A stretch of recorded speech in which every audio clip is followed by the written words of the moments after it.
there. Subscribe to my channel. And also press this bell icon. Perkenalkan, nama saya Afri Wahyudi dan rekan saya ini atau sahabat dan juga tokoh agama di Kubu Raya, Muhammad Ruji. Ya, saya. Begini kawan, permasalahan kita ini terutamanya di lingkungan yang pernah saya dengar atau juga bersosial sesama teman, juga ada yang bertanya kepada saya, itu masalah tahlil.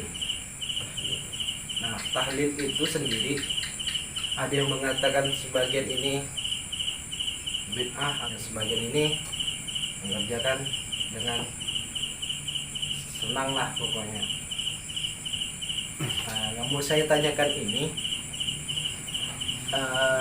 ada nggak untuk penguat dalil masalah bab tahlil itu sendiri? Kalau masalah tahlil itu memang dari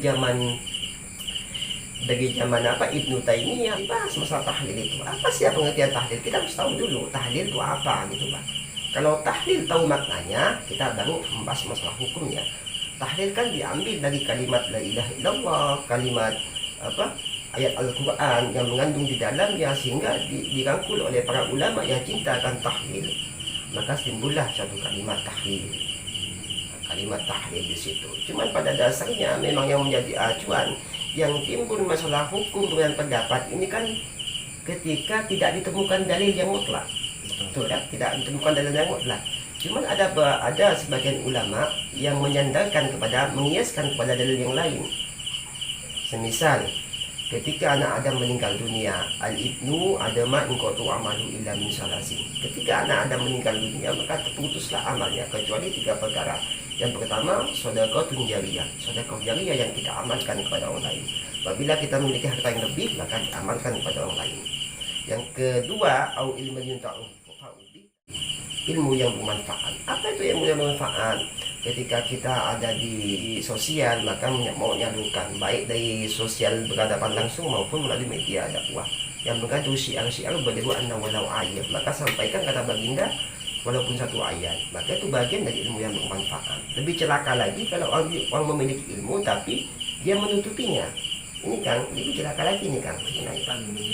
Menyimpan ilmu yang kita jangan ada batasannya untuk menemukan kalimat sombong. Ini pembahasannya panjang-panjang. Belum nyampe ke bab tahlil ini. Cuma ini mengumpulkan. Kalau masalah tahlil ini banyak pembahasannya, mungkin tak selesai malam ini. Kita lanjut karena kita memang diskusinya setiap malam Kang ya. Setiap malam diskusinya bahkan menjadi suatu budaya kita setiap malam untuk diskusi semacam ini. Yang penting apa yang diskusikan tidak menimbulkan hal-hal yang dimurkai oleh Allah Subhanahu wa taala. Pastinya yang menimbulkan suatu hal yang diridai oleh Allah Subhanahu wa taala itu yang kita harapkan. Nah, yang kedua, au ilmu yunta'u fa'ubi tadi itu bertujuan untuk kita ini memang diciptakan oleh Allah sebagai seorang anak yang giat mendoakan kedua orang tua kita, baik dalam keadaan yang meninggal dunia maupun yang ada di dunia. Maka kita wajib mendoakan. Nah, kembali kepada tahlil, pada dasarnya tidak ada hukum yang mutlak, tidak ada Rasulullah menyatakan diwajibkan tahlil setelah aku tiada nanti maka harus mengadakan tahlil. Tidak ada. Saya menyadari kami kalau bicara organisasi kami pribadi mengakui syariat kami, akidah kami itu syariat Islam dan akidah kemungkinan lebih cenderung ke NU karena pemikirannya lebih mendalam, lebih mengkaji hal-hal positif dan negatifnya. NU ini berpandangan bahwa apapun yang kemungkinan tidak ada yang diwajibkan selagi ada dalil kiasnya yang disandarkan itu hukum, maka dia berpendapat fastabiqul khairat, berlomba-lomba dalam suatu kebaikan. Yang penting di situ ada manfaatnya, menimbulkan hal yang menimbulkan pahala, maka dikerjakan. Sementara orang yang berpikiran bahwa tidak ada dalilnya, udah selesainya apa? Bisa dia mengatakan bid'ah. Ya mohon maaf kepada para teman-teman yang menyaksikan kita live ataupun media dakwah ini, yang mendengarkan masalah, menyebutkan masalah yang beda pendapat. Saya tidak pernah memiliki fikiran untuk menyinggung, cuman ini faktanya. Terkadang sedikit-sedikit bid'ah, ya itu kan, kadang-kadang syirik. Nah, kita menghargai kalimat itu, cuman butuh pengkajian yang mendalam. Di mana letak kesyirikan, di mana letak kebid'ahan? Karena Anda mengatakan itu bid'ah, ya menurut saya sih Ya kan? harus dikaji dulu. Nggak usah lah, nggak usah langsung mengatakan ini suatu salah. Pastinya kita kalau mendengarkan hal itu kayak jengkel gitu kan ya, kayak jengkel ya. Saya pribadi kalau belum pernah menemukan secara bertatapan muka masalah teman ataupun orang yang beda pendapat membahas masalah itu, tapi kebanyakan itu memang kita mendengarkan hal-hal yang resmi, terkadang kayak khutbah Jumat, kayak apa dalam TV ataupun pengkiran khusus kita sering mendengarkan itu. Cuman kita karena lebih diutamakan akhlakul kalimah, menghargai selagi orang itu tidak bertatapan langsung ataupun minta pendapat langsung. Kalau seandainya minta pendapat langsung, kita pasti kita menggenahkan ataupun cari solusi yang terbaik. Nah, kembali lagi ke masalah tahlil tadinya. Tahlil sesungguhnya itu berkembang pada zaman para wali yang paling pesatnya. Kalau tahlilnya memang ada di zaman para imam yang mendunia, 4 mazhab itu, bahkan ke Imam Ibnu Taimiyah, bahkan lain sebagainya imam sudah mengalami kalimat-kalimat tahlil. Cuman yang menjadi kolaborasi ataupun membudaya itu saat-saat ini. Bahkan di Indonesia kita sendiri, pertama kali masuknya Islam, ya satu figur yang masuk ke Indonesia ini Wali Songo. Nah, di situ diadakanlah antara tahlil dengan suatu budaya. Berarti kalau tahlil itu seperti membudaya lah ya gitu ya? Enggak, kalimat tahlil itu memang kalau diartikan memang, makanya ada dua versi itu. Teman-teman kami yang juga syiar dakwah, ada juga yang orang NU, tapi beliau tidak sepakat dengan kalimat tahlilan. Ada kalimat lamnya.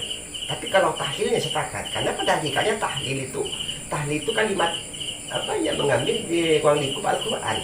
Kayak la ilaha illallah di Al-Quran ada. Kayak surat Al-Ikhlas, Al-Falaq, sampai ke An-Nas itu ada semuanya. Itu jelas hukumnya. Artinya itu apa? Kias itu jelas. Ketika kita membacakan la ilaha illallah ada dalilnya.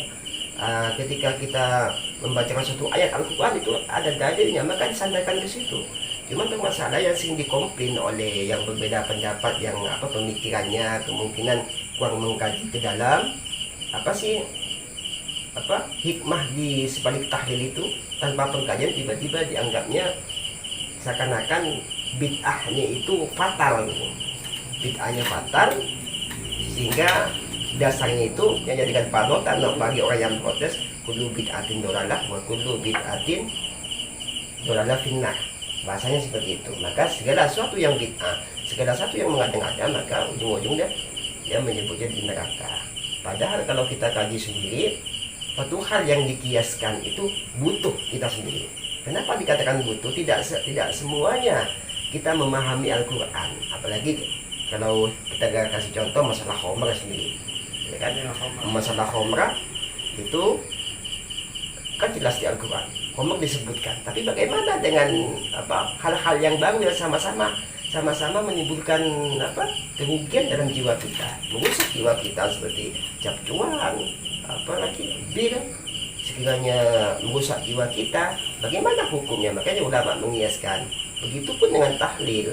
Tahlil itu banyak kalimat tahlil di situ memintanya hanya kepada Allah, bukan kepada siapa-siapa. Ya kan, kalau kita mau mengkaji, seandainya kita memiliki kesadaran mau belajar daripada akidah orang lain, ya kan, mau belajar kepada perbedaan pendapat orang lain, saya lebih senang ngambil titik tengahnya. Saya tidak menyatakan pendapat Wahabi, saya tidak menyatakan pendapat yang kita selama ini kita panut, yaitu NU sendiri. Karena kalau bicara yang tidak ada damai ini, yang kita ketahui ini banyak perbedaannya di bidang organisasi kan. Kalau bukan karena kepentingan organisasi, semisal para imam yang 4, kita kan jelas tuh berbeda pendapat, cuman kepentingannya hanya satu, la ilaha illallah Muhammadur Rasulullah. Tidak ada pembelencengan sama sekali, tidak ada. Walaupun kita kaji, bagaimana pun tidak ada. Cuma punya pendapat, dia saling menghargai.